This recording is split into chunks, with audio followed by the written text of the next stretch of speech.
Apocalipsis 15. Es el preámbulo para lo que vamos a ver hoy en el 16.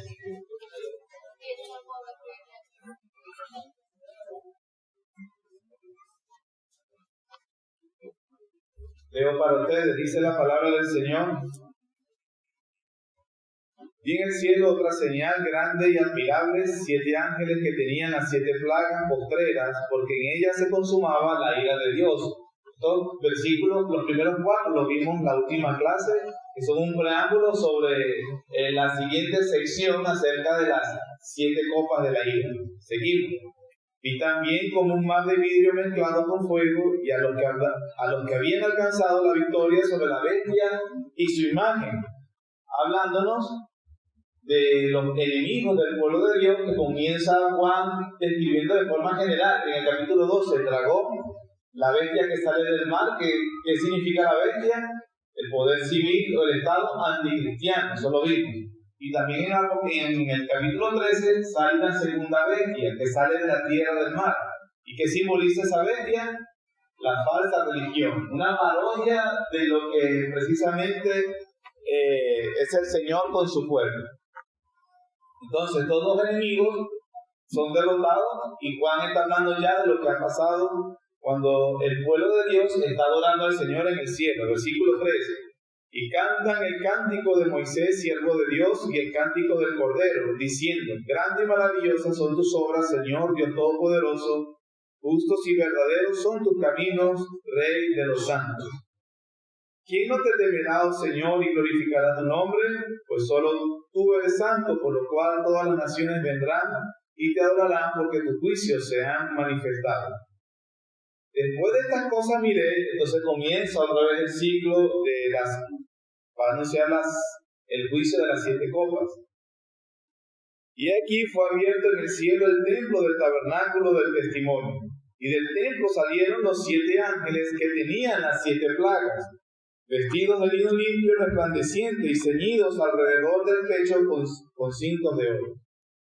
Y uno de los 4 seres vivientes dio a los 7 ángeles 7 copas de oro, llenas de la ira de Dios, que vive por los siglos de los siglos. Y el templo se llenó de humo por la gloria de Dios y por su poder, y nadie podía entrar en el templo hasta que se hubiesen cumplido las 7 plagas de los 7 ángeles. Oremos. Gracias, Señor, te damos por las misericordias que nos das en Cristo Jesús. De día, Padre, aparte de darnos un día más de vida y de poder reunirnos acá en tu casa, Señor, para la adoración, para aprender, para estar atentos a tu palabra. Ayúdanos, Señor, tu misericordia. Gracias porque contamos con energía eléctrica, contamos con buenos asientos, contamos con aire acondicionado que refresque el clima. Pero, Señor, aunque muy útiles y muy buenas, Señor, ayúdanos a poder superar cualquier obstáculo si tu providencia deseara que recibiéramos de él. Amén. Ayúdanos para darte una adoración en espíritu y en verdad. Así, Señor, aunque vivimos en esta época donde estas cosas nos facilitan la vida por aprendizaje, es cierto que durante 2000 años tu pueblo ha aprendido sin estas cosas. Así que lo que necesitamos es tu poder, tu gracia y tu Espíritu Santo, los cuales se nos son otorgados libremente por lo que hizo Cristo nuestro Salvador, nuestro representante federal en la cruz, a favor de su pueblo. Qué bueno eres, Señor. En esas promesas y en esa confianza pedimos estas cosas para glorificarte. En el nombre de Jesús. Amén. Amén. Acabamos de leer el capítulo 15, como dijimos, que es un preámbulo para las siguientes secciones acerca del juicio de las copas.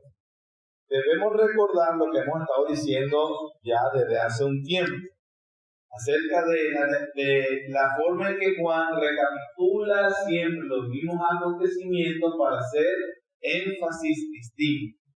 Es un error muy común entre los evangélicos hoy, los evangélicos modernos, considerar cada una de estas misiones como diferentes y de paso verlas que ellas describen acontecimientos que se desarrollarán cronológicamente. Si me da más problemas, me dice. No problema. Está como una.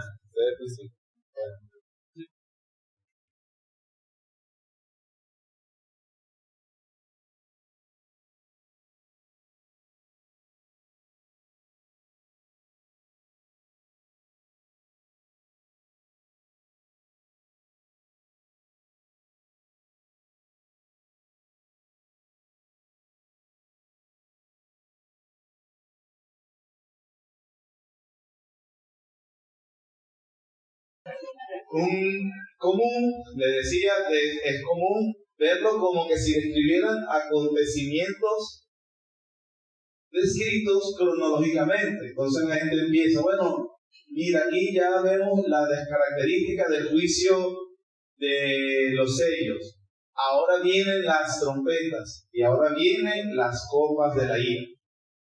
Pero ya hemos entendido cómo todas estas imágenes son el mismo acontecimiento durante la misma era, para describir siempre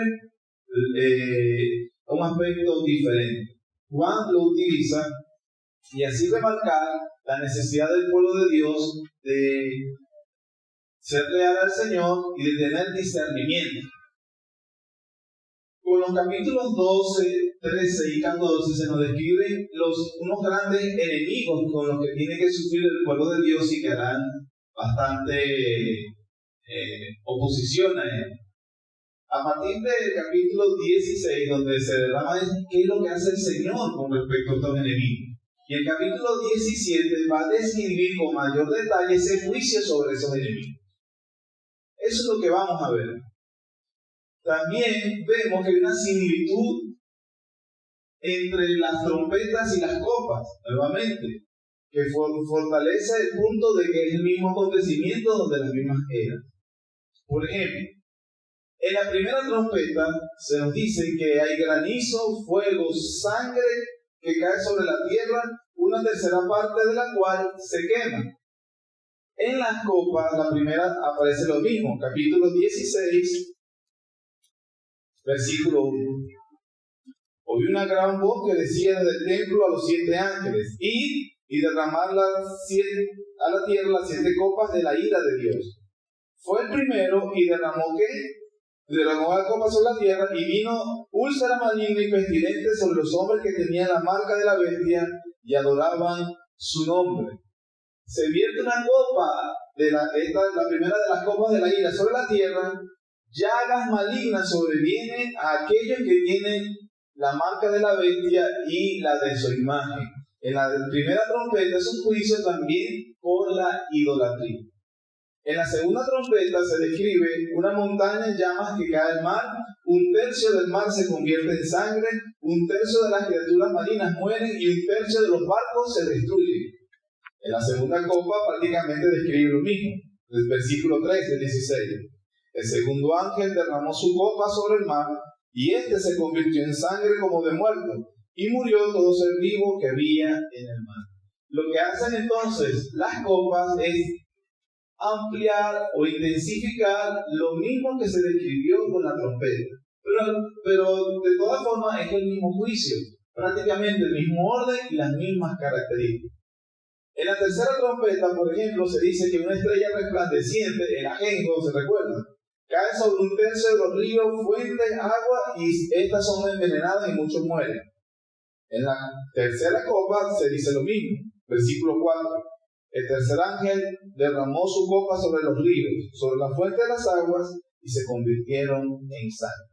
Todos estos juicios sobre algunos aspectos, en este caso del mar, algunos aspectos de la tierra, es simplemente para trastocar la confianza que tienen los hombres sobre su poder, en el mundo, aparte de Dios. Trastoca las economías mundiales con este tipo de juicios. Se produce hambre, se produce interés, produce guerra, porque una nación busca lo que tiene la otra. Todo eso es el devenir de la historia humana. Pero lo que nos está diciendo Juan acá es que de alguna forma se está revelando la ira de Dios sobre el mundo idólatra y sobre todo sobre los opositores o los que hacen oposición al pueblo de Dios. Veamos la quinta copa. Según la trompeta, se golpea 1/3 del sol, la luna y las estrellas. La oscuridad se produce durante 1/3 de noche y del día. Con la cuarta copa parece lo mismo. Versículo 5. Y oí el ángel de las aguas que decía: justo eres, oh Señor, el que eres y que eras el santo, el que has juzgado estas cosas, por cuanto derramaron la sangre de los santos y de los profetas. También tú le has dado a beber sangre, pues lo merecen. También oí otro que decía desde el altar: ciertamente, Señor, Dios Todopoderoso, tus juicios son justos y verdadero. El cuarto ángel derramó su copa sobre el sol, el cual fue dado a quemar los hombres con fuego. Quinta trompeta describe que se abre el pozo del abismo, el sol y el aire se oscurecen como humo, y emergen langostas para atormentar a los hombres sin el sello de Dios. Recuerdan que esa imagen de esas langostas que eran demonios, tenían cabeza de león, pelo de mujer, era un monstruo. Era una forma de hablar del juicio de Dios sobre ese tormento que ejercen los espíritus malignos sobre las personas que no tienen el sello de Dios. Juicio sobre los incrédulos. Y en ese momento, cuando vimos esto, eso es Apocalipsis 9, hablamos de que las personas sin Cristo no tienen obviamente la luz que los ayuda a mantenerse sobrios. Una parte del juicio de Dios sobre las personas es ese estado de locura y demencia con lo cual se comporta mucha gente. Juicio de Dios que cae sobre mucha gente. ¿Por qué? Por no temer a Dios y por, como dice Apocalipsis, adorar la bestia. En el versículo 10 se habla de esa quinta copa. El quinto ángel derramó su copa sobre el trono de la bestia y su reino se cubrió de tinieblas y se mordían de dolor sus lenguas. Blasfemaron contra el Dios del cielo por sus dolores y por sus úlceras y no se arrepintieron de sus obras. Entonces vemos que las 5 primeras copas precisamente son esos juicios durante la era de la iglesia que ya se habían mencionado con las trompetas y que también se habían mencionado con los sellos. ¿Cuál es el punto de estas primeras 5 copas que hablo? Bueno, número 1, demuestra la singularidad y la omnipotencia del incomparable Dios, así como su justo juicio. Solo leímos los versículos 5 y 6, que adoran al Señor diciendo, justo es el Señor por juzgar todas estas cosas. Número 2, las plagas revelan la dureza del corazón de los incrédulos. Y de hecho, son castigados por esa dureza, donde expresan idolatría, lo vimos en el versículo 2, adoraban a la bestia en su imagen, persisten en su falta de arrepentimiento, lo vimos en el versículo 9 y 11, y los hombres no se arrepintieron, y de paso también eran enemigos del pueblo de Dios, de la iglesia, versículo 6.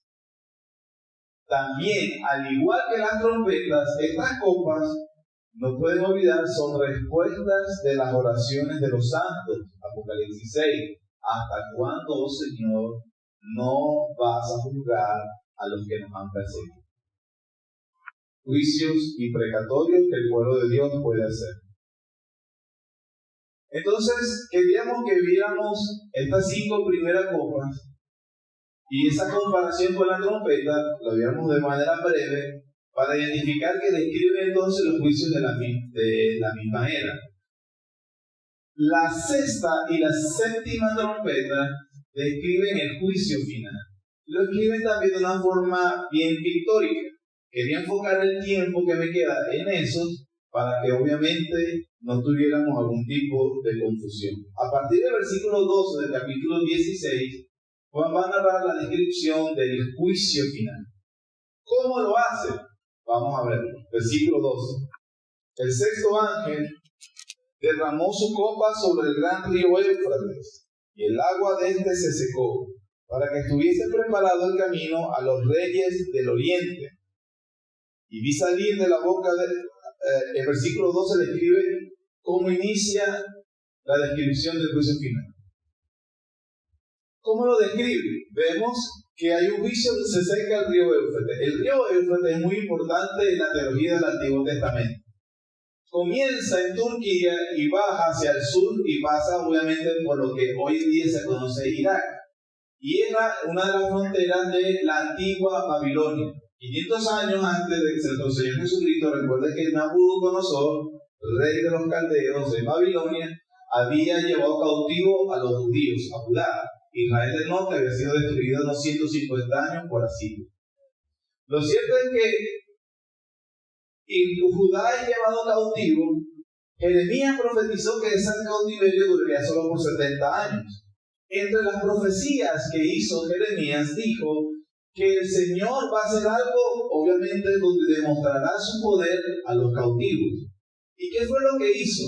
Según en Isaías capítulo 11 y también en Isaías capítulo 44 y la profecía de Jeremías 50, Dios profetizó que la manera como Él liberaría al pueblo de Israel de Babilonia sería secando el río Éufrates. De hecho, eso fue lo que sucedió. Se describe en Crónicas y se describe en Esdras. Secando, ¿qué fue lo que pasó? Ciro, rey medo-persa, recuerden que después del imperio babilónico viene el imperio medo-persa. Ciro, Isaías 45, el Señor dice a través de la boca de Isaías que es Ciro mi pastor, quien no me conoce pero hará lo que yo quiero. La historia universal enseña que la forma como entró, cómo ganó el imperio medo-persa o conquistó Babilonia fue entrando por el este, los reyes de Oriente. Oriente hace una referencia a este. Las naciones del este, es decir, las naciones de Media y de Persa, quien gobernador era Ciro. Ciro entró precisamente por la parte donde estaba el río Éufrates, un río que es uno de los más grandes y caudalosos y que pasa por el medio en aquel tiempo de Babilonia, lo que hoy es Irak. ¿Por qué estoy haciendo esta referencia? Porque todo es simbólico y hace una referencia a una guerra en el Antiguo Testamento.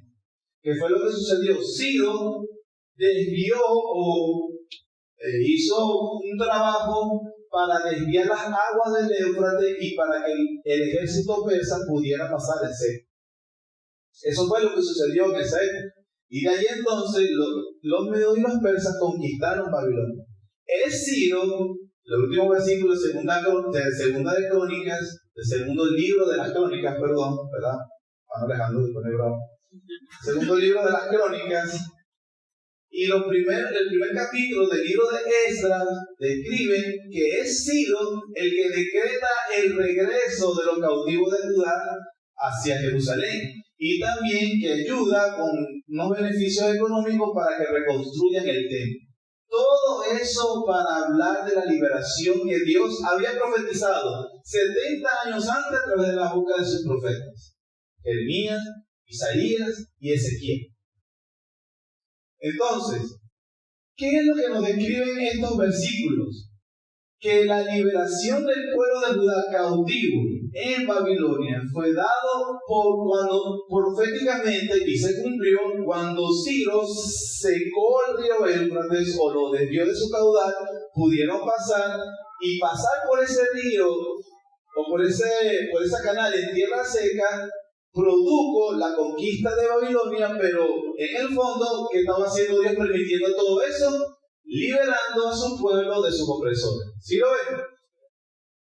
Ahora, miren lo que es descrito, como lo que está teniendo Juan.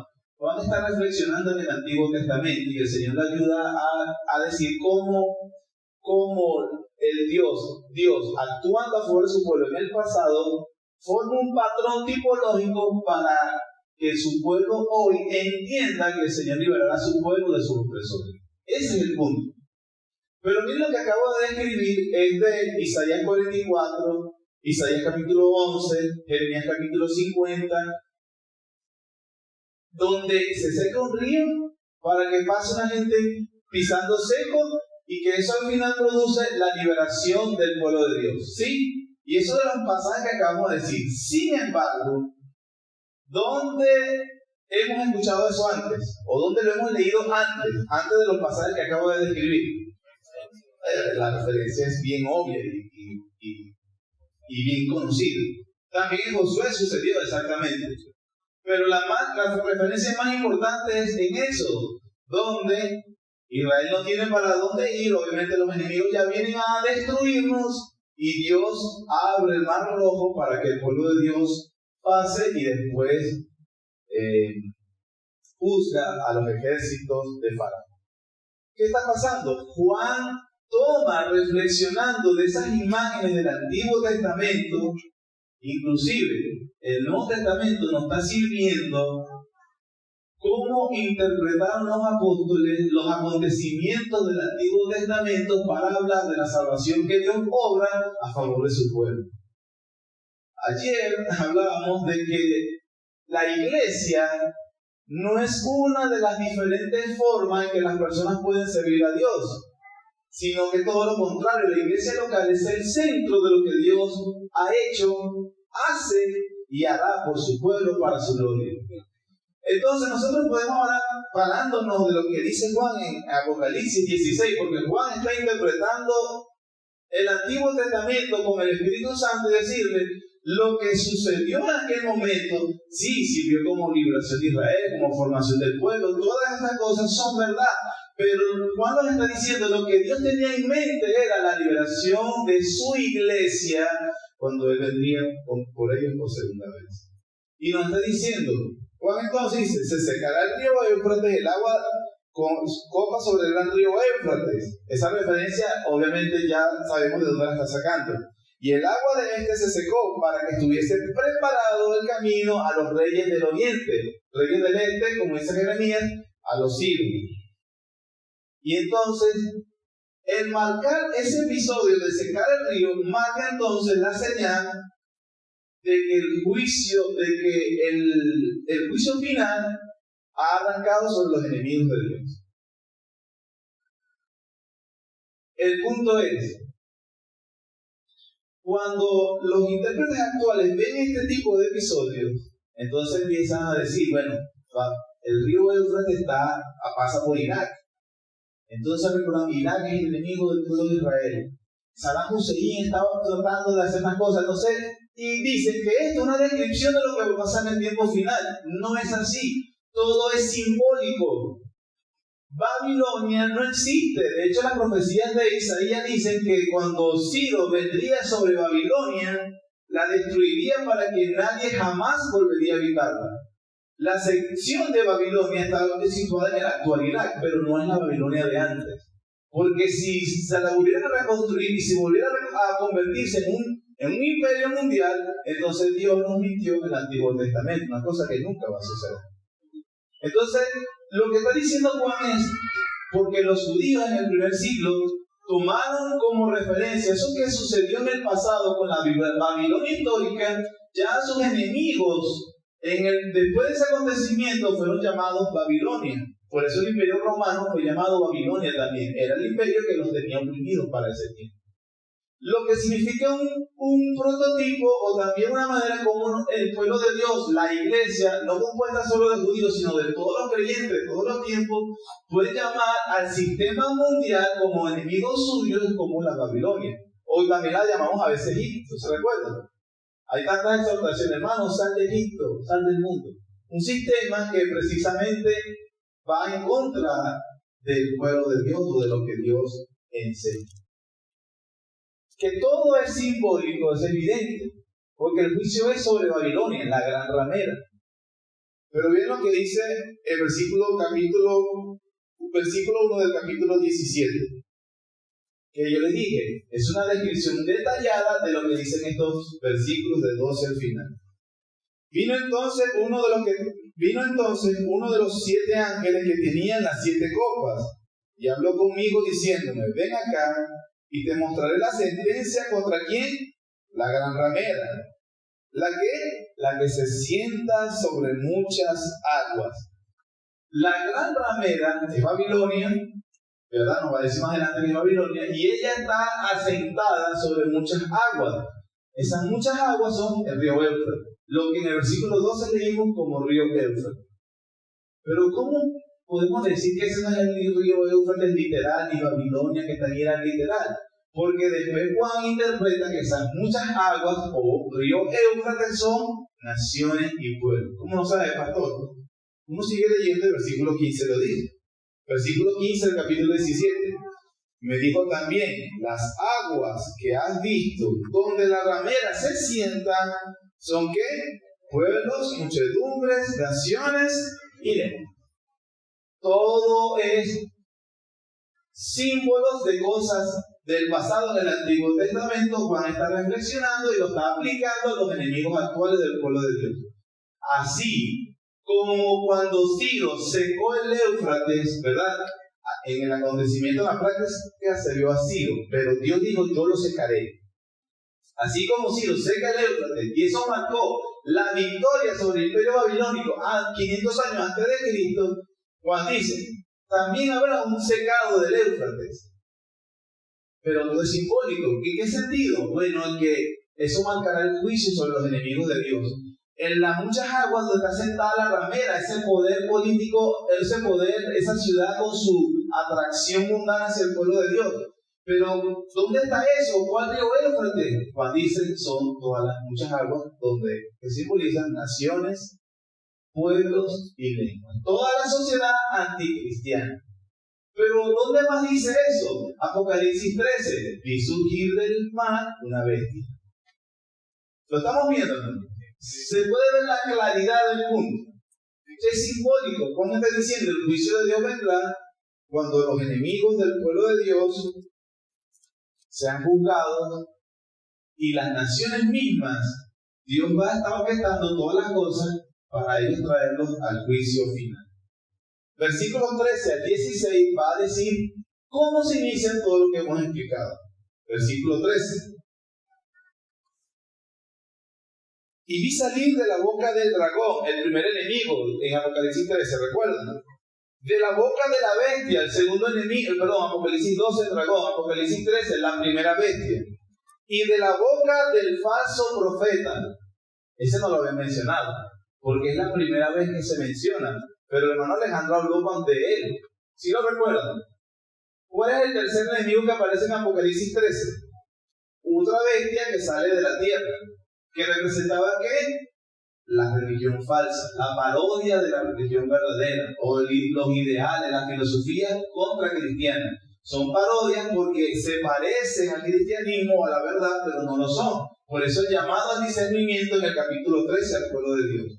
Entonces, el falso profeta que vamos a ver aquí y que más adelante va a haber un juicio sobre él, es representativo de toda religión falsa que trata de desviar al pueblo de Dios o los hombres de la verdadera adoración. ¿Sí? Eso es lo que nos va a enseñar Juan. Pero vi salir de la boca del dragón, primer enemigo, de la boca de la bestia, el poder civil anticristiano, y de la boca del falso profeta, 3 espíritus inmundos a manera de ranas. Pues son espíritus de demonios que hacen señales y van a todos los reyes de la tierra en todo el mundo para reunirlos a la batalla de aquel gran día del Dios Todopoderoso. Hacen señales, la parodia. ¿Por qué espíritu de rana? Como vimos, todas las copas, como las trompetas, tienen su antecedente en las plagas de Egipto. A una plaga en Egipto que fue de las ranas, ¿recuerdan? Fue una polémica de Dios, con cada plaga representaba una divinidad egipcia. La de las ranas era la diosa Ek, que tenía su imagen como la cara de una rana. Esa diosa era la diosa de la resurrección, parodia del verdadero Salvador y la resurrección del Señor Jesús. Él dice, tiene espíritus inmundos de rana y que van y hacen señales, como la señal que para el creyente es definitiva, para que le abrazar a Jesús por la fe. Estos enemigos del pueblo de Dios hacen parodia, buscan imitar para desviar a la gente de la adoración del verdadero Dios y atacar a la iglesia también. Por eso es que el dragón, la bestia y el falso profeta utilizan argumentos para desviar al creyente. Esa es la guerra que se está dando.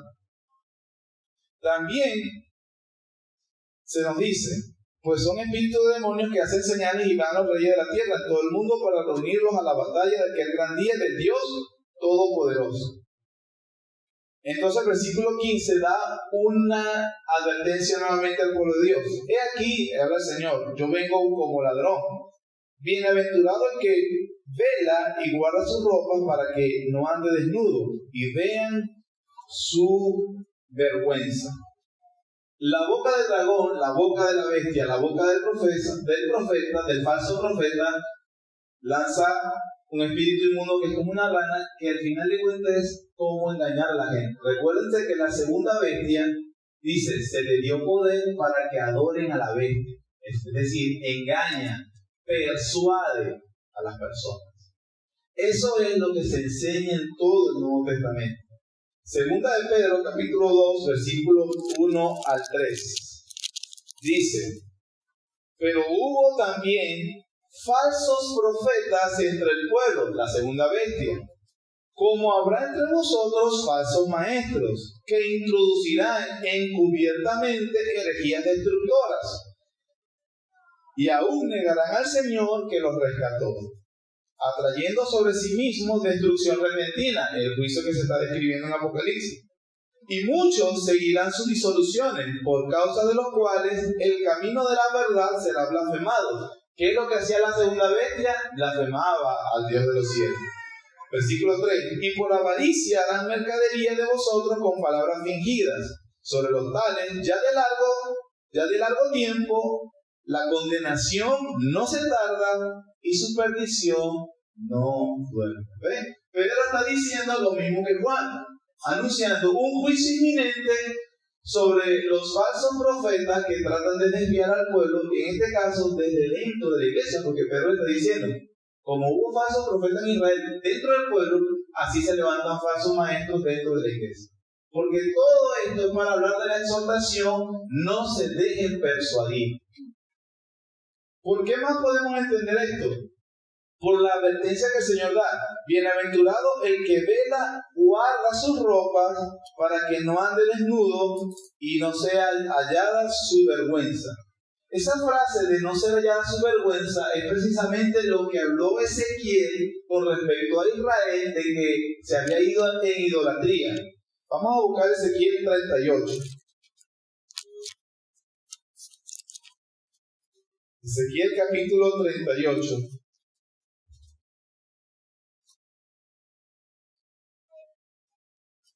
Perdón, dije 38, es 16. Estoy tratando de resumir. 16, versículos 36 al 41. Así ha dicho Jehová el Señor: por cuanto ha sido descubierta tus desnudeces en tus fornicaciones, y tu confusión ha sido manifestada a tus enamorados y a los ídolos de tus abominaciones y en la sangre de tus hijos, los cuales le diste. Este era el adulterio espiritual de Judá, que precisamente entregaba a sus hijos en adoración al dios Moloch. Versículo 37. Por tanto, he aquí yo reuniré a todos tus enamorados con los cuales tomaste placer, y a todos los que amaste con todos los que aborreciste, y los reuniré alrededor de ti, y le descubriré tu desnudez, y ellos verán tu desnudez. Yo te juzgaré por las leyes de las adúlteras y de las que derraman sangre. Traeré sobre ti sangre de ira y de celo. Te entregaré en manos de ellos, y destruirán tus lugares altos, y derribarán tus altares, y te despojarán de tus ropas. Se llevarán tus hermosas alhajas, y te dejarán desnuda y descubierta. Harán subir contra ti muchedumbre de gente, y te apoderarán y te atravesarán con sus espadas. Quemarán tus casas a fuego y harán de ti juicios en presencia de muchas mujeres. Y así haré que dejes de ser ramera y que dejes de prodigar tus dones. Un juicio severo sobre la idolatría de Israel. El Señor está diciendo: el dragón, la bestia del mar y el falso profeta lanzan espíritus inmundos para seducir y persuadir. Y Él dice: no se dejen persuadir, bienaventurados a los que no los alcancen desnudos o no los encuentren desnudos. La frase acusado de la desnudez es el compromiso idólatra que tiene la sociedad con la falsa religión. ¿Por qué lo podemos asegurar así? Porque estas son advertencias precisamente que Él dio a la iglesia de Sardis y a la iglesia de Laodicea, capítulo 3 de Apocalipsis.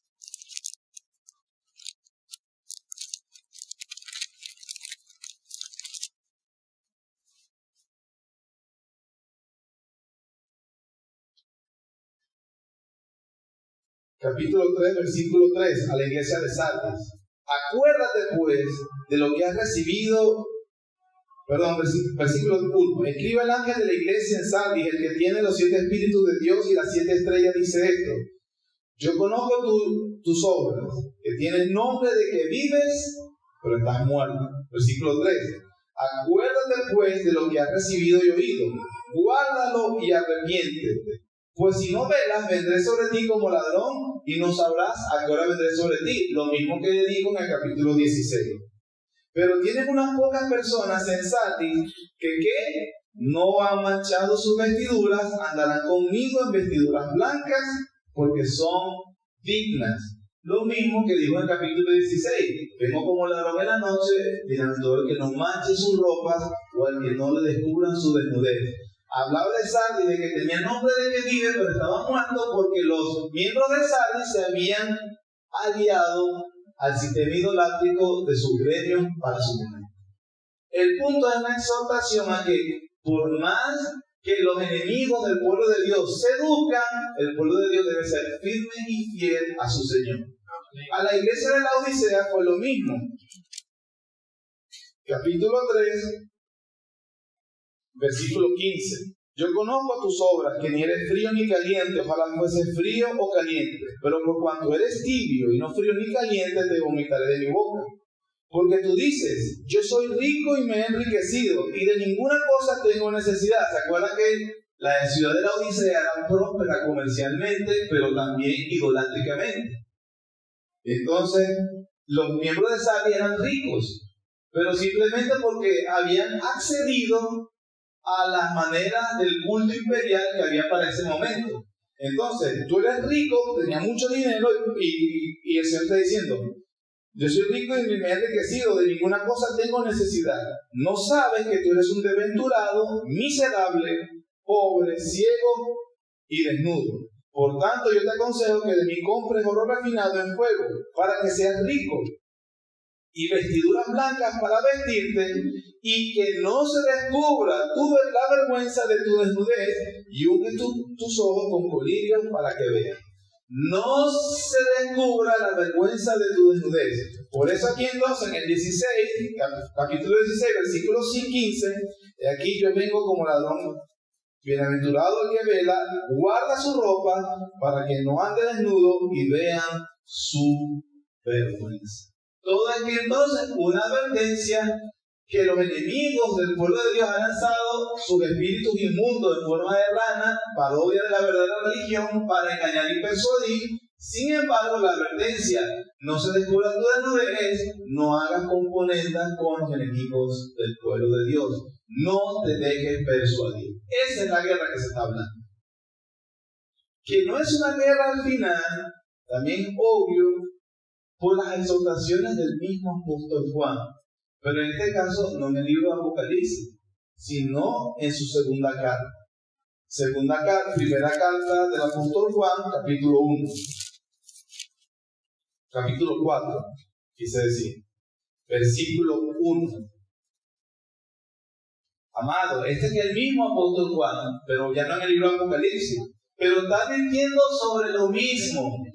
Dice, capítulo 4 de 1 Juan, versículo 1. Amados, no creáis a todo espíritu, sino probad los espíritus si son de Dios. Porque muchos, ¿qué? Falsos profetas han salido por el mundo. Aquí se le dice falso profeta. ¿Cómo le dice en Apocalipsis 13? Bestia. La bestia, o obviamente en el 16 dice falso profeta. Ahora no dice que es uno, dice que son muchos falsos profetas han salido por el mundo. En esto conocer el Espíritu de Dios. Todo espíritu que confiesa que Jesucristo ha venido en carne es de Dios. Y todo espíritu que no confiesa que Jesucristo ha venido en carne no es de Dios. Y este es que el espíritu del anticristo, el cual vosotros habéis oído que viene. Así en el siglo XXI, 22, 23. No, después dice, y que ahora ya está en el mundo. Por lo tanto, hermano, ya vamos cerrando. Lo he llevado por varios pasajes, pero el punto es, así Juan exhortó a la iglesia en el primer siglo. El problema de los de Éfeso, porque el primer de Juan se escribe una iglesia en Éfeso, a la iglesia de Éfeso, Juan está exhortando, tengan cuidado, porque le hemos dicho que viene el espíritu del anticristo. Después dice, ese ya está. Es decir, la bestia ya está en operación. Lo que dice en el capítulo 13, diciendo que es un falso profeta, la gente dice, bueno, ese va a ser un líder mundial que va a reunir todo. Juan dice en primera carta, no, son los falsos maestros, la falsa religión que trata de desviar a los creyentes de la verdad. En el caso de primera de Juan, había una herejía que quería enseñar que Cristo realmente no había venido en carne. Hay una herejía actual, hay una secta actual que dice lo mismo. ¿Ustedes se lo sabían? Entonces él dice, no se dejen persuadir. Entonces, el trabajo del dragón, de la bestia y del falso profeta o la segunda bestia, que quiere que adoren a la primera bestia, que su poder fue conferido por el trono de Satanás, que ya nos lo explicó el capítulo 13, es engañar y desviar a los creyentes. Por lo tanto, la exhortación es, bienaventurado el que guarda sus ropas, no se mancha y que guarda para que no sea descubierto desnudo. Y esas frases son para hablar de que no te alíes a la falsa enseñanza. Espero poderlo haber dejado claro. ¿Se ve claro? El resto de lo que dice aquí es, obviamente, lo que los enemigos del pueblo de Dios asumen que están reuniendo sus fuerzas para aplastar y destruir completamente a la iglesia, es en verdad la reunión que está haciendo Dios de sus enemigos para terminar de destruirlos, porque después dice, y viene entonces el juicio final sobre ellos. Lo que se describe como la guerra de Armagedón. Nuevamente, si Babilonia es simbólico, si el Éufrates es simbólico, si todas las cosas, todo es simbólico, Armagedón también. Armagedón es una frase para hablarse del monte de Megiddo.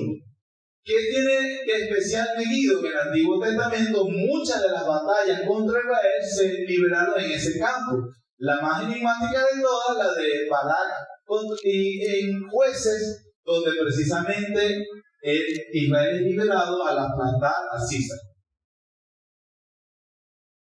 Todo eso, imágenes del Antiguo Testamento para hablar de la liberación del pueblo de Dios. Versículo 17. Versículo 16. Los reunió en el lugar que en hebreo se llama Armagedón, lo que acabo de explicar. El séptimo ángel derramó su copa en el aire y salió una gran voz del templo del cielo, del trono, diciendo, hecho está. Entonces hubo relámpagos y voces y truenos y un gran temblor de tierra, un terremoto tan grande, el cual no hubo jamás desde los que los hombres han estado sobre la tierra. Ya hemos dicho qué significa cada vez que en Apocalipsis están estos fenómenos naturales. ¿Qué significa? Juicio de Dios. Entonces viene el juicio final, versículo 19. La gran ciudad fue dividida en tres partes y las ciudades de las naciones cayeron. Y la gran Babilonia vino a memoria delante de Dios para darle el cáliz, la copa, para darle el cáliz del vino del ardor de su ira. Y toda isla huyó y los montes no fueron hallados. Ya también se nos ha dicho, ¿cuándo pasó eso? ¿Dónde leímos antes eso? Toda isla huyó, los montes no fueron hallados. ¿Dónde se dice? Capítulo 6, cuando aparece el Cordero, que los hombres dicen, ha salido el Cordero con su ira. ¿Quién podrá sostenerse en pie delante de él? Y le pedían a la tierra que se lo tragara vivo. Versículo 21. Cayó del cielo sobre los hombres un enorme granizo con el peso de un talento, y los hombres blasfemaron contra Dios por la plaga del granizo, porque su plaga fue sobremanera grande. Todo entonces el capítulo 16, hablándonos del derramamiento de la ira de Dios en estas 7 copas, hemos visto, son similares o describen los mismos acontecimientos narrados en las trompetas y en los sellos. Describe los acontecimientos de la misma época para ayudarnos a nosotros a entender que más allá de que los enemigos del pueblo de Dios parezcan fuertes y parezcan que acorralan al pueblo, ellos pueden confiar que serán liberados por Dios. Al mismo tiempo se les exhorta a que tengan discernimiento de no dejarse engañar. Pero usted no puede no dejarse engañar de lo que no sabe. Por lo tanto, hay una responsabilidad sobre nosotros de prepararnos en la verdad, de crecer en la verdad. Todo esto Juan lo ha hecho de forma pictórica, de forma simbólica, de forma bien imaginativa, pero ya vimos también que era lo mismo que exhortaban los apóstoles en todo el resto del Nuevo Testamento, sobre la falsa enseñanza del falso profeta y que todas estas fuerzas de los enemigos están ya operando. El dragón ya ha salido por el pueblo de Dios, anda como el león rugiente buscando a quien devorar. Ya nos los ha dicho. El falso profeta va con un espíritu inmundo a engañar a la gente. Bueno, amados, habéis oído que el espíritu del anticristo viene y ya está. Entonces, ¿qué es lo que estamos sufriendo? El embate de estos enemigos. Pero número 1, no se nos dice para qué, ¿qué vamos a hacer? Se perdió esa platica, nada. No, lo que tenemos es que tener confianza en el Señor y prepararnos en la verdad. Prepararnos en la verdad. Y yo creo que debido a las muchas exhortaciones que hemos dado constantemente, ¿cómo se prepara uno en la verdad? ¿Cómo nos preparamos? Durmiendo y el Señor nos dirá cosas, nos revelará cosas. Usemos los medios de gracia. Usemos los medios de gracia que el Señor ha dejado. Todo se resume en la responsabilidad que tenemos de que realmente amemos la verdad. Y alguien que precisamente no use los medios de gracia definitivamente es presa fácil para uno de estos enemigos. Presa fácil. Satanás no va a perdonar. Debe facilidades y las va a aprovechar. Pero de todas maneras esto no es para que nos llenemos de temor, simplemente nos llenemos de confianza. Eso simplemente, la operación de esta fuerza del enemigo describe que ya está en marcha y viene el juicio final. Y todo eso que estamos diciendo desde Apocalipsis 1, ¿desde cuándo? La entronización de nuestro Señor Jesús. Y el juicio final, cuando vimos el capítulo 32 de la confesión, tiene un tiempo definido. ¿Cuándo va a ser? Cuando la segunda venida de Cristo sea. Entonces es esperanza lo que tenemos, pero una responsabilidad también para prepararnos, edificarnos en la verdad. Y ojo, una de las cosas que el sello, porque son protegidos los que tienen el sello de Dios, es que ellos aman la verdad. Aman la verdad. Qué bendición y qué privilegio que tenemos nosotros escuchando la verdad. Que se nos predique, que la entendamos, que la vivamos y que obedezcamos. No desaproveche la bendición que Dios le da.